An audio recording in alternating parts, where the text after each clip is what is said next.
Hello, everyone. Welcome to another edition of the Live Ones. It is Tuesday night, November 16th, 2021, and an absolute stunner in the world of college hoops yesterday as Missouri was annihilated 80-66 by UMKC, a program that came into yesterday on an 18-game losing streak against teams from the six high major conferences.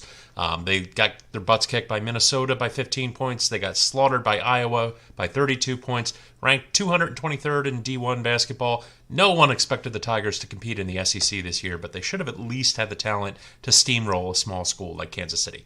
Going to be a long year of growing pains for that program. Not a lot going on in terms of breaking headlines today, but we do, as of this recording, have a key match going on in the World Cup qualifiers as the U.S. is taking on Jamaica. The U.S. leads North and Central America and the Caribbean with 14 points. They're ahead of Mexico on goal difference, followed by Canada with 13 and Panama with 11. The top three countries qualify for the World Cup. The game is currently tied 1-1 at the 26-minute mark. We will keep an eye on that. But we've got MACtion to cover tonight. We've got college hoops, NHL, and the NBA. Let's get right to it, and we're going to start with college football. Toledo and Ohio, two teams that have been perennial favorites in their respective MAC divisions pretty much for a long time running now, just struggling to salvage their seasons right now. Toledo is 5-5, Ohio is 3-7, but Ohio could conceivably make it to the MAC title game with a little help from Kent State and Miami of Ohio if they do win out. They have been surging in recent weeks. If they go 6-7 with a really good streak to end the year, I'm sure they're going to get a bowl game. Toledo's offense hasn't been the problem this season, and they have certainly gotten better as the season's gone on. They're averaging 32.6 points a game off of 424 yards of offense. That's pretty good. Their defense really only had the one clunker of a game against Eastern Michigan a couple of weeks ago. For the most part, they've been pretty stout.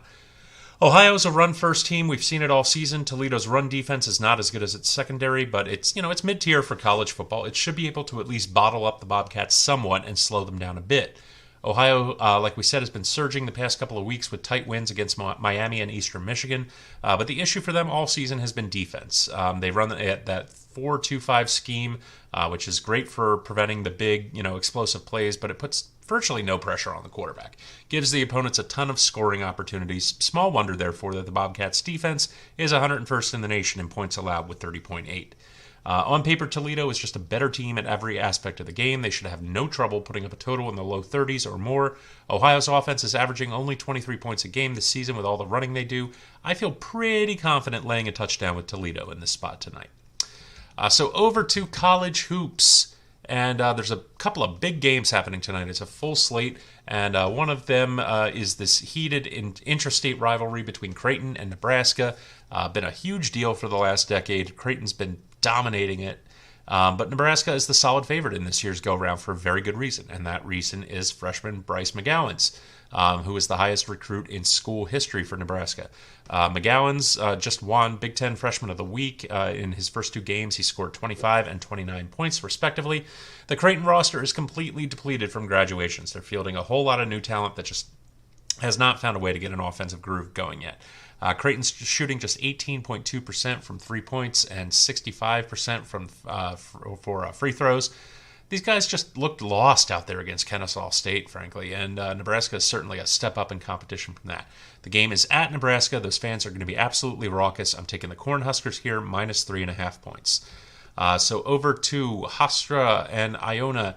Hofstra has been without the star guard, Jalen Ray, to start off the season, but he is slated to start tonight, which is really big news for Hofstra. He was the team's huge star last year, took 29.3% of Hofstra's shots, and he was good for just shy of 20 points a game. He's an enormous part of their offense. Iona is 2-0, but it's not for their defense's lack of trying to give games away. Iona allowed Appalachian State and Harvard to shoot 55.4% combined from inside the arc, and Harvard took them to overtime as a 10-point underdog. Anytime your defense gives up to 78 points to freaking Harvard in regulation, that's a serious problem. This game's likely to be a track meet with both teams more or less scoring at will. I like the over 145.5 points tonight between Hofstra and Iona. So moving over to the NHL, and the Flames and the Flyers, both of these teams started off incredibly hot and then saw both of their offenses go to sleep, and neither shows any signs of waking up. The under has cashed in 3 out of the Flames' last 4 games and in 8 of the Flyers' last 10. The Flyers, despite the 5-2 loss to Dallas on the road on a back-to-back, has completely flipped the script on its season and is now playing incredibly tight defense, averaging the 5th fewest goals per game allowed in the NHL. The Flames, they're even better at 2nd fewest. Jacob Markstrom's back in goal for the Flames tonight, facing Carter Hart on the other side. Both men have save percentages above .930. All signs are pointing to a nice tight game with a low total tonight. Take the under 5.5 goals here. So then, last but not least, over to the NBA, the Nets and the Warriors. Absolutely no one in any walk of life expected the Warriors to open the season 11-2. Steph Curry, Jordan Poole, and Andrew Wiggins all making great contributions on offense. Draymond Green getting it done with rebounds, assists, and blocks. But possibly most importantly is the production they're getting from their bench. Nearly 33 points a game off the bench. All combining to make the number one offense in basketball and best point differential in the league by a country mile. They're focused and they are locked in defensively. Now the Nets are 10-4. We know the talent level of this team, but we've said it all season long. Their scoring just is not the same without Kyrie Irving. It's a pedestrian 108 points a game. They've had to get it done on defense as well, and they most certainly have. Both these teams are incredible on defense, actually. They average a combined 204 points a game allowed between them, as opposed to a combined 223 points between them on offense. So if you assume talent level is, marginally about the same, split the difference for the equal level of talent there between these teams, and that's a total of 213.5. So why on earth is the total for this game 222.5? Particularly this year when unders are hitting like crazy. I could see one of these two teams' defenses folding their tent or having a bad night, but both of them in this spot with this much pride on the line? Hell no. Give me the under 222.5 tonight. That is my 5th and final play for the night. Everyone bet safe, stay safe. Follow us on Twitter at Live One Sports. Check us out on Roku and Fire TV at the Live Ones. Have a great Tuesday night, and we will see you tomorrow.